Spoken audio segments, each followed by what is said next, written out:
Sarmīt, prieks tevi redzēt dzīvu, veselu un vienā gabalā. Paldies, paldies, ka esi piekritis šai intervijai un prieks redzēt tevi sveiku un veselu. Ja mēs skatāmies, faktiski tu esi profesionāli kaujas mediķe ar ilgiem gadiem līdz tam civilajā medicīnā.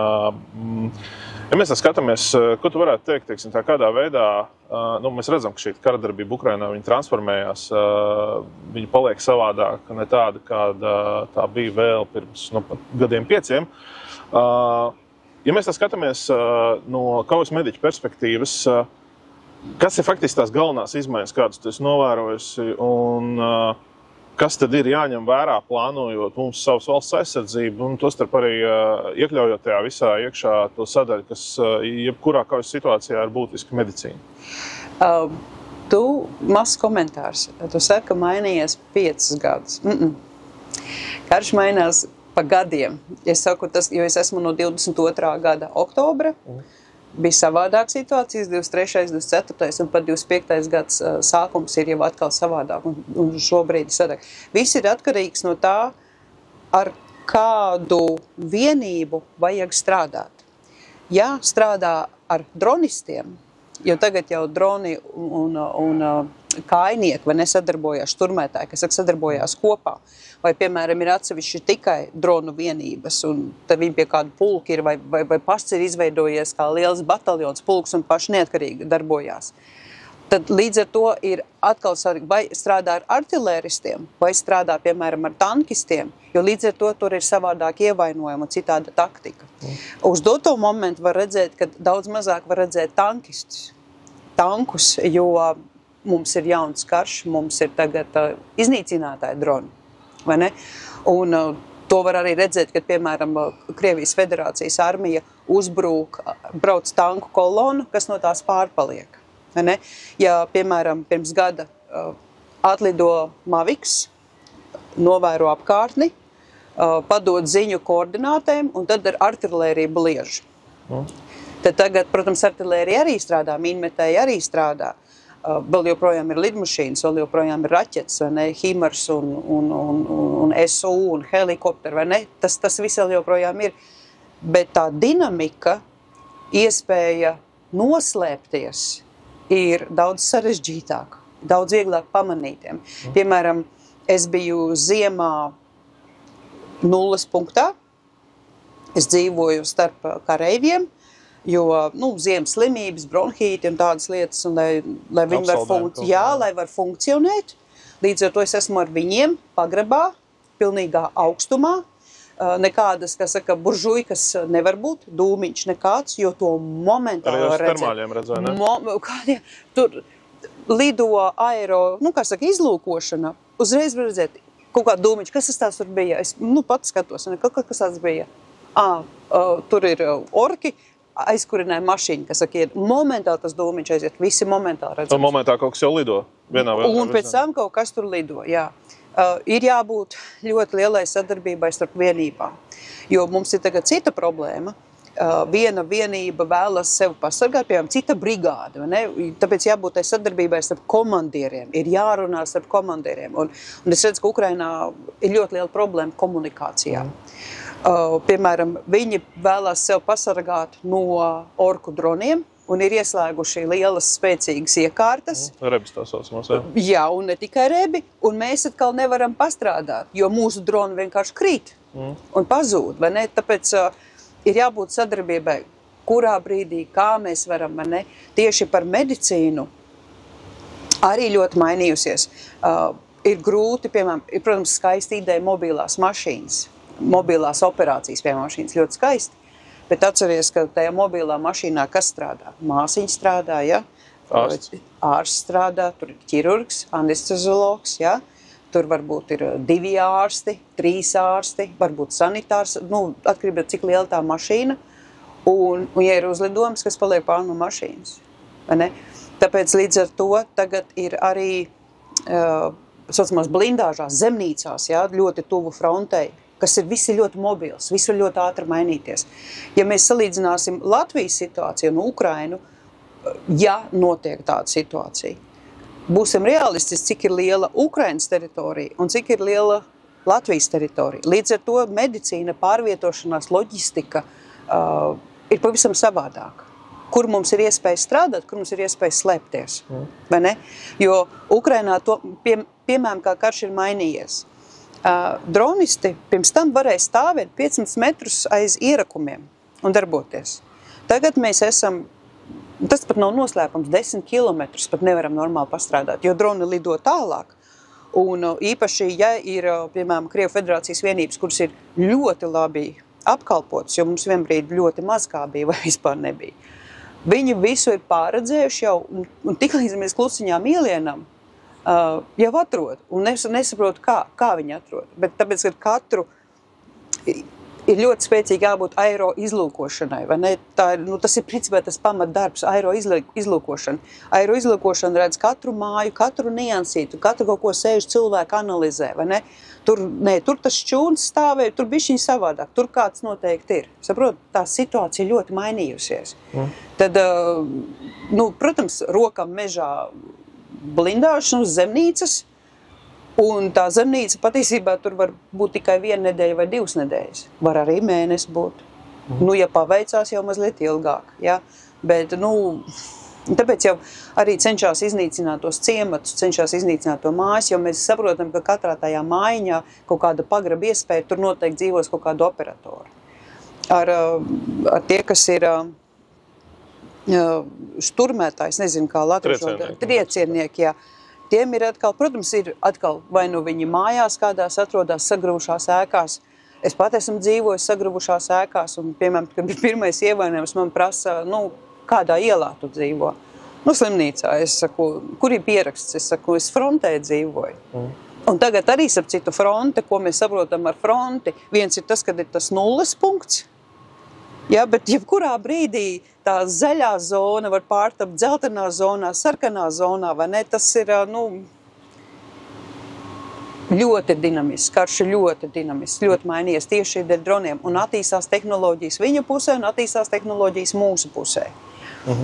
Bet, Kādi ir tie ievainojumi raksturi? Tu jau minēji šos tankistus, teici, kad, es pieņemu, tur noteikti bija vairāk, teiksim, tā apdeguma kaut kāda. Apdegumi, sprādzieni, uz mīnām uzbrauc. Bet tagad faktiski kā tas pēdējos gados mainījies? Kas ir tie raksturīgākie? Nav gadi, mēneši. Triecienu droni. Tātad līdz ar to ir šķembas, līdz ar to ir apdegumi, izrauties, atvainojas miesas gabali, vai nesaraustīt ķermeni, arī tas pats amputācijas nekas nav mainījies. No augsta enerģijas iedarbiem, tie, kas strādā ar artilēriju, tiem tad atkal tur arī uzlidojumi vai mīnmetēji, vai ne, šautas brūtas, jo tie, kas ir triecienvienības, kur ir tās tuvās sadarbības, ja, kad, kur viņiem tās tuvcīņas notiek, tad arī durtas brūtas, šautas, bet pārsvarā, tad vienbrīd bija atkal termo, ja, kad speciāli ķīmiskās vielas, ļoti daudz ķīmija tiek izmantota. Un, diemžēl reizēm pat nesaprotam, kas tā pa ķīmija. Agrāk bija kaut kādas 2 veidi, un tur varēja sodu nomazgāties, vai ne? Tur bija sodas ūdens speciāli, un ierakumos vienmēr puišiem bija sataisīts, ja kas tur noskalojās, vai ne? Tad tagad tās drēbes ir vienkārši viss jāizmet ārā. Ko tur arī no Latvijas prasa, ļoti nepieciešams gāzmaskas.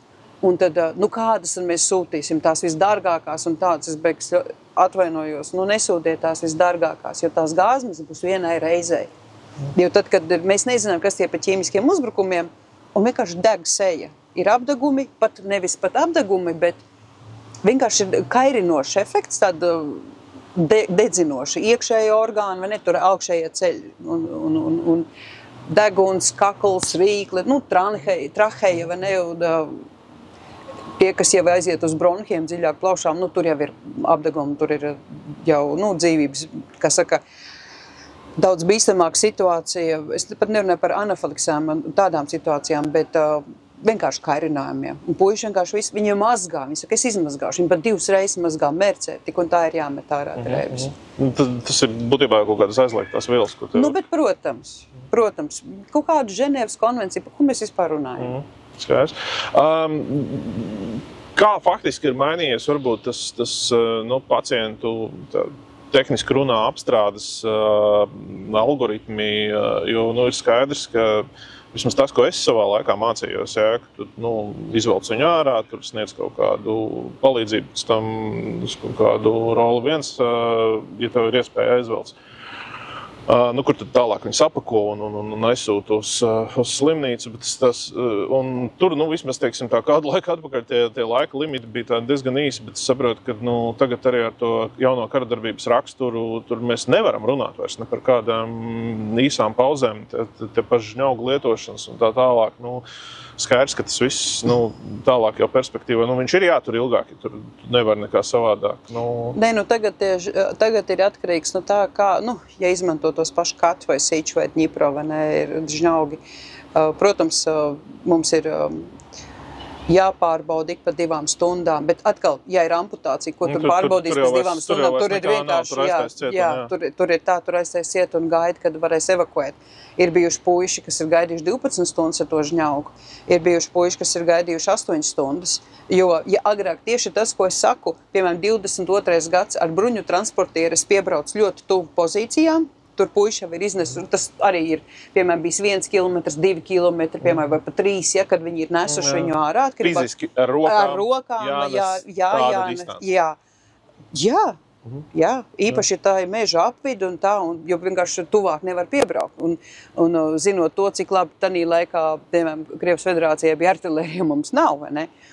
Tad, bet ir atkarībā kā tā, kā ierakumi iet, kā tieši tā fronte ir, kur, ja ir brīnišķīgs ceļš un brīnišķīgi iespēja un meži krūmi, tad, protams, es varu piebraukt, un tas sanāk kilometrus vai 2, un ātri paskatos, kas tur ir izdarīts, ko es varu izdarīt, kāda ir situācija, pabrauc tālāk, un tad viņi stabilizē, lai viņi var dzīvi aizvest, piemēram, uz mūsu stabilizācijas punktu, pēc tam tālāk uz nākamo stabilizācijas punktu, un tad jau pēc tam uz slimnīcu, kas tur tuvākā, piemēram, ir.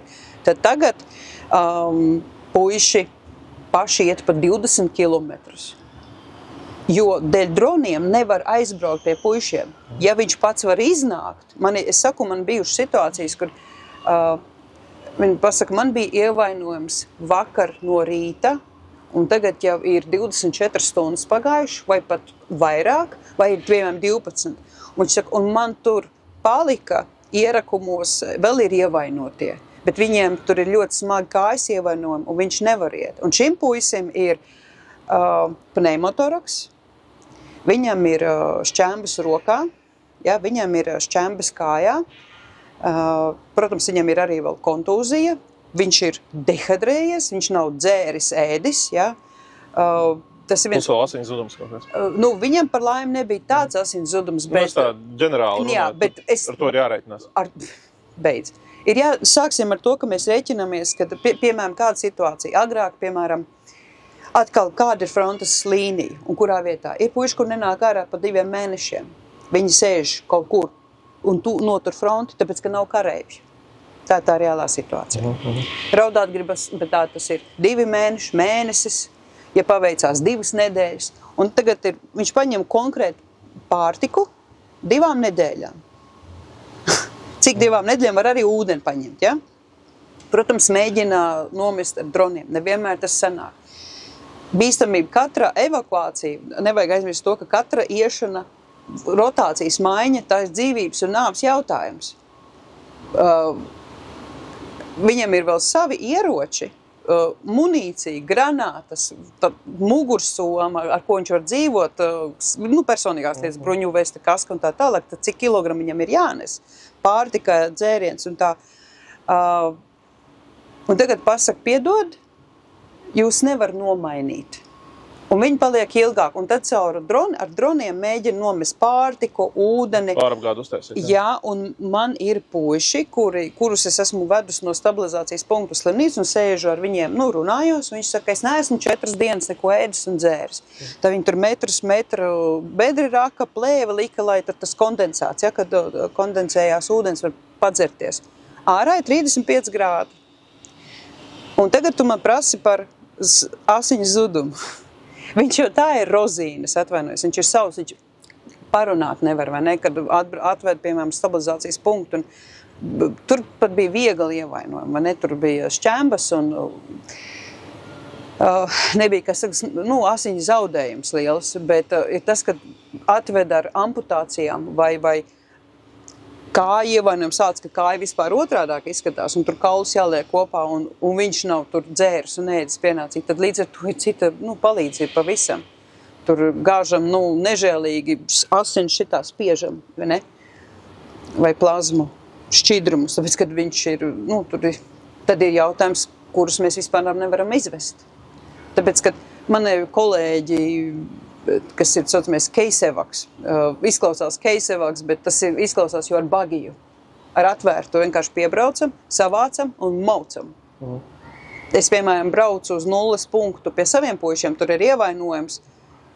Cik tev sāp? Es skatos, viņš ir paši savējie, kas saka, kāja nav nobindēta, bet tur tikai, muskuļu ievainojums, tur nav masīva asiņošana, roka ir nobindēta. Cik lielas sāpes? Izturēsi 10-15 minūtes, aizvedīšu tavu stabilizācijas punktu. Izturēšu, braucam. Tāpēc, ka tur ir droni, saproti? Es pat nevaru palīdzēt tur uz vietas viņam. Tā doma ielikšu, kā tad tur pīlināšu, aizmirst. Saka, lūdzu,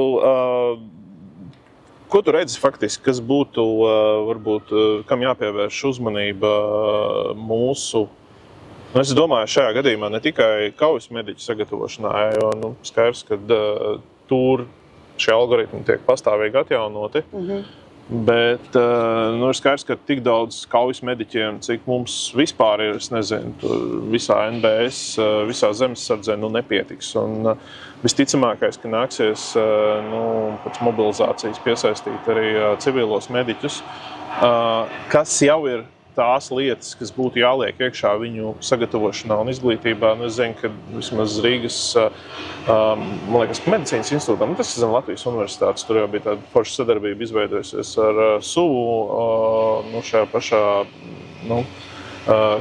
kaujā cietušo aprūpes, jeb TCCC apmācības sistēmā, kas viņam pat bija tā kā obligāts priekšmets jau.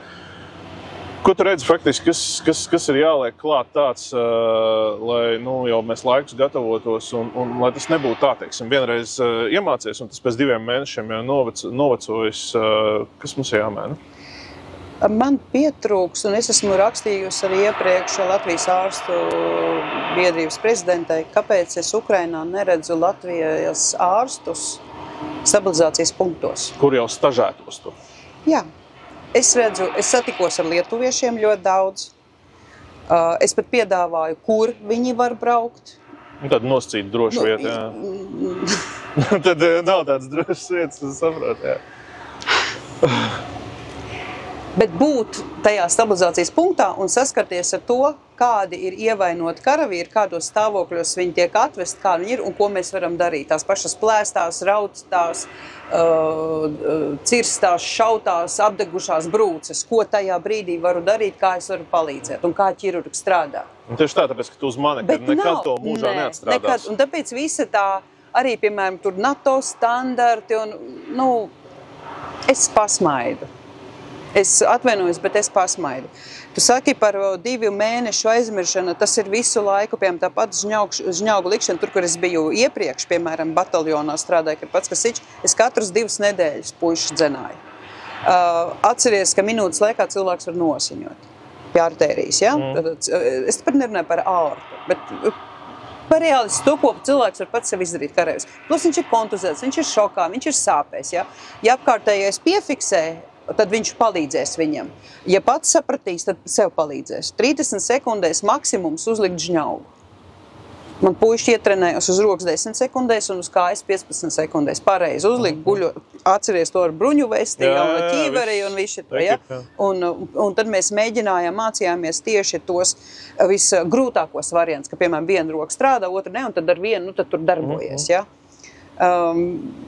Tas ir, starp citu, par ierakumiem. Nav jau mediķim obligāti jābūt ierakumos, ja? Tur ir, piemēram, man bija, piemēram, kareivi sanitāri, kurus tad es apmācīju, ja? Un tad iesākam arī tur daži tā. Tas ir liels atkal, izaicinājums, man kaut kāda liekas, kaut kas jānes, vai ne? Bet redz, paiet kaut kāds laiks, un viņš man apķer vienu dienu un rauj, un viņš saka, paldies, Semī, es tā negribēju. Es saku, es zinu, ka tu negribēji, bet es tā negribēju, un es viņam dzīvību izglābu, ne? Un izrādās, tur bija situācija, un tur galvā šitās vai ne, vienkārši runājot. Un tu man mācīji, un es atceros, kā tur to pārsēlikt, vai ne, un visi bija strešā šokā. Un man tāds, tā, ne, un, disciplinētības, piemēram, bija situācija, cik ir tā komanda pat par sevi, tā grupiņa saliedēta, jo bija viens puisis, kas bija mūsu vienībā, bet viņš tad pārgāja uz citu vienību. Visi viņi tur kontuzēti bija, evakuēti, viņas tanī brīdī nevarēja, tātad nākamā tur agrā rītā to darīt, un viņš ziemas jaka, uzlicis žņaugu, viņš tā nosiņoja. Galvenais, ka viņš varēja dzīvot un dzīvot. Neviens viņu nebija pārbaudījis, tātad viss ir atkarīgs, kas notiek uz vietas ierakumos. Tad tur mediķi piebrauc klāt, vai pat saucamie, paramediķi, kur arī ir izgājuši kursus, izgājuši apmācību, taktisko medicīnu, vai ne? Viņu kāds ir uzdevums? Viņu uzdevums ir apsādināt asiņošanu, un atkarīgs, cik tāls tas ceļš brauciens būs, tad uzlikt tur katetra sistēmu un tā, vai ne? Bet mēs cenšamies visu izdarīt maksimāli tuvu frontei, lai tā stabilizācija ir tur. Es saku, ķirurgi ir kaut kur pagrabā apakšā vai zemnīcā, kur uzreiz var, glābt karēvi. Īpaši zinot, ka viņš nevar iznākt ārā. Tas ir svarīgs tāpēc katram karavīram, seržantam, es runāju par cilvēkiem, kas ir ierakumos, ir jāzina, kā uzlikt žņaugu. Vai ne, piemēram, arī tos čestcīles, plāsteris, kad ir, piemēram, pneimotoraks. Jā, tas ir dzīvības glābšanas jautājums. Apbindēt, to pašu asins apturošo tamponādu, vai ne, un tad ir Izraels bandāžu tur apsiet. Tas ir, ko varam izdarīt. Un tad jau pēc tam, viņš bļaus, viņš brēks, viņš bet arī vēl ir kā pareizi uzlikt žņaugu, jo Ukrainā ir ļoti liela amputācijas skaits, dēļ tā, ka ir nepareizi uzlikt žņaugs. Un arī tas, ka īpaši, nav izvērtēt situāciju. Īsti vai nē, tur tā problēma, ka viņš ir noslēdzis pārāk labi, un tur pat nevajadzēja likt žņaugu. Pietik tikai tamponādu vai Izraels pārsēju, nevis, tāpēc ir atkarīgs, kāda ir brūce. Brūces izvērtēšana, traumas izvērtēšana, artērija, lielā vēna vai vienkārši muskuļos ir trauma, Tad tamponē, priekškam tev tur turniketi liek, žņaugu. Un tad var redzēt, piemēram, kad es biju pati ievainota, es atrados ķirurģijas nodaļā, jo man bija šķēma ievainojums arī, un skatos, skaisti var redzēt. Puisim tur ir bijis žņaugs, tur ir bijis žņaugs un tur ir bijis žņaugs. 2 rokas un kāja nav. Vai kāja nav. Un puiši paši stāst. Tā kā, ir ļoti daudz dažādas nianses.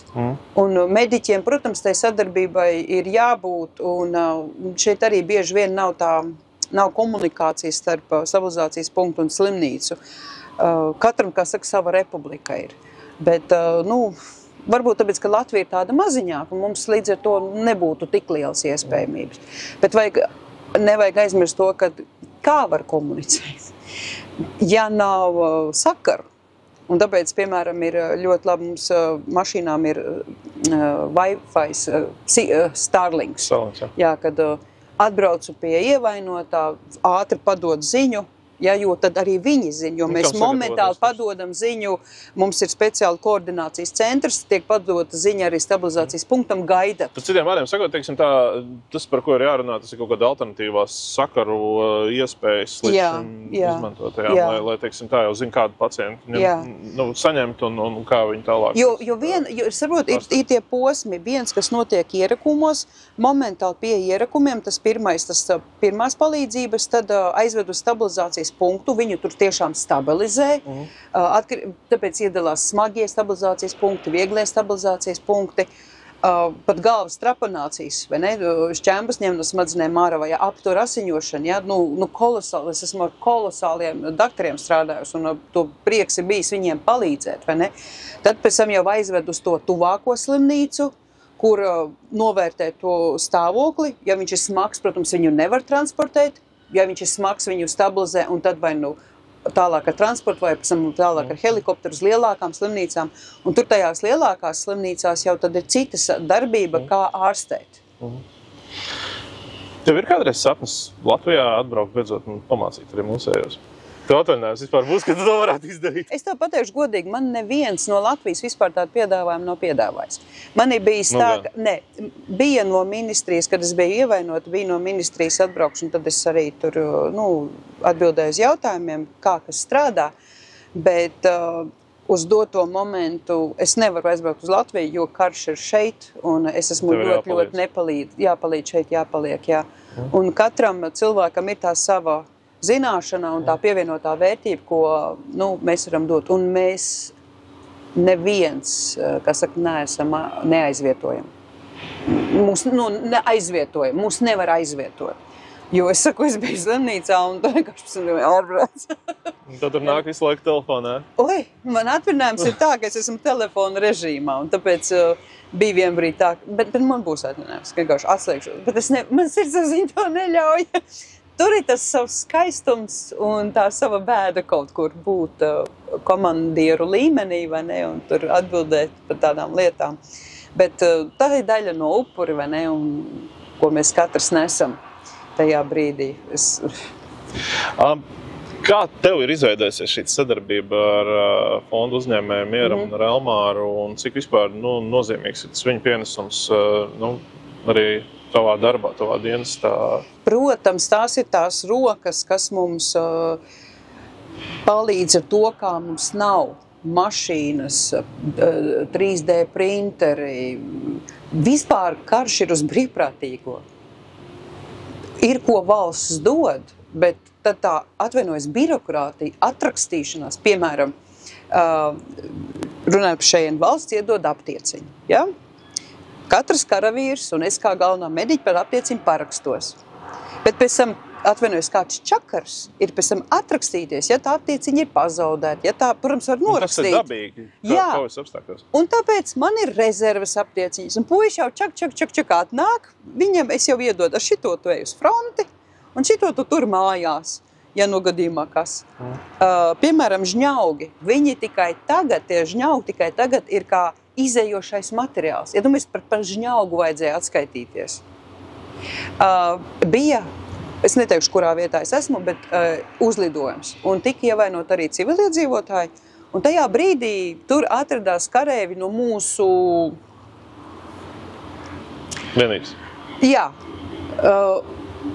Man pēc tam zvana galvenā mediķe, Semī, tev ir rezerves žņaugi? Es saku, jā, man ir, bet es nevaru visu pulku pabarot. Es saku, kas notic?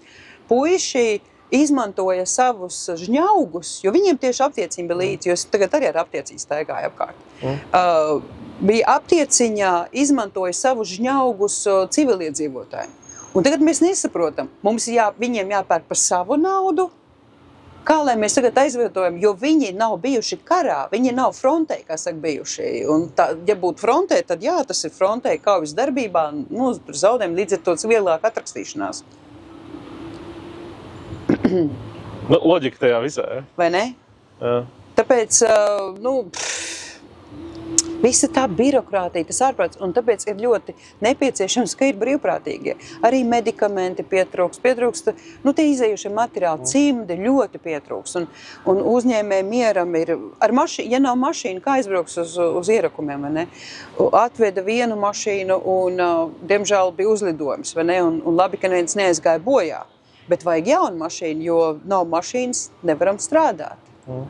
Tie paši printeri, piemēram, es saku, lai mēs esam 21. gadsimtā barbarismā kaut kādā dzīvēm, jo šeit tas ir ļaunums, elle, un kā tu vispār var iedomāties uzbrukt uz otru valsts un nogalināt cilvēks, bet tomēr 21. gadsimts, un mums ir tehniskas lietas, dokumenti, papīra formātā, kas vēl ir jāparaksta. Pēc nepieciešam printeri, piemēram.